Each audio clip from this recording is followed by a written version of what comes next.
Visakha king George ఆసుపత్రిలోనే 12 గంటల పాటు విద్యుత్ సరఫరా నిలిచిపోతే కనీస ప్రత్యామ్నాయ ఏర్పాట్లు చేయడంలో కూటమి ప్రభుత్వం విఫలమైందని వైఎస్ఆర్సీపీ అధికార ప్రతినిధి కొండ రాజీవ్ రెడ్డి మండిపడ్డారు.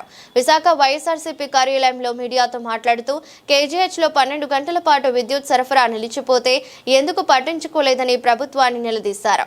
ఆసుపత్రి ఎదురుగా కలెక్టర్ కార్యాలయం ఉన్న ఒక్క అధికారి పట్టించుకున్న పాపాన పోలేదని ఆగ్రహం వ్యక్తం చేశారు.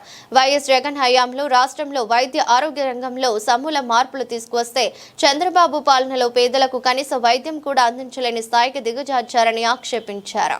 ఉత్తరాంధ్ర ప్రాంతంలో ప్రజలందరికీ కూడా ఆరోగ్య ప్రదాయనిగా ఉంటున్నటువంటి ఆ హాస్పిటల్లో నిన్న సుమారు మధ్యాహ్నం 12 గంటల నుండి రాత్రి 12 గంటల వరకు కూడా ఆ హాస్పిటల్లో కరెంటు లేక, విద్యుత్ సరఫరా అవ్వక, ఆక్సిజన్ అందక ఆ హాస్పిటల్లో ఉన్నటువంటి రోగుల తాలూకా బంధువులు, అటెండర్స్ వీళ్ళందరూ కూడా సుమారు 12 గంటల పాటు ప్రత్యక్ష నరకాన్ని చూశారు. ఈ రాష్ట్ర ముఖ్యమంత్రిగా ఉన్నటువంటి చంద్రబాబు నాయుడు గారు పేరు గొప్ప ఊరు దెబ్బ పాలన చేస్తున్నటువంటి ఆయన ఈ రాష్ట్రంలో నాకు లైట్ కూడా ఎక్కడైనా వెలగకపోతే నాకు తెలిసిపోతుంది అని చెప్పుకునే ముఖ్యమంత్రి గారు మరి నిన్న కేజీహెచ్ లో సుమారు 12 గంటల పాటు విద్యుత్ సరఫరా అంతరాయం కలిగితే మీ టెక్నాలజీ ఎక్కడికి పోయింది, మీ టెక్నాలజీని ఏ కాకులు ఎత్తుకెళ్లాయి? అటువంటి పరిస్థితుల్లో కనీసం ఆ కేజీహెచ్ అనేది ఎక్కడుంది? కలెక్టర్ ఆఫీస్ కి ఎదురుగా ఉంది. కనీసం కలెక్టర్ ఎందుకు స్పందించలేదు? సరే, ఉదయం 12 గంటలకు కరెంట్ పోతే ఏదైనా రివ్యూ మీటింగ్ లో ఉండొచ్చు, 1 గంటకో 2 గంటలకో కలెక్టర్ రావచ్చు. కానీ ఈ యొక్క యంత్రాంగానికి, ఈ యొక్క అధికారులకి కూడా పేద ప్రజల ప్రాణాలంటే లెక్కలేదు. ఎందుకు లెక్కలేనితనం,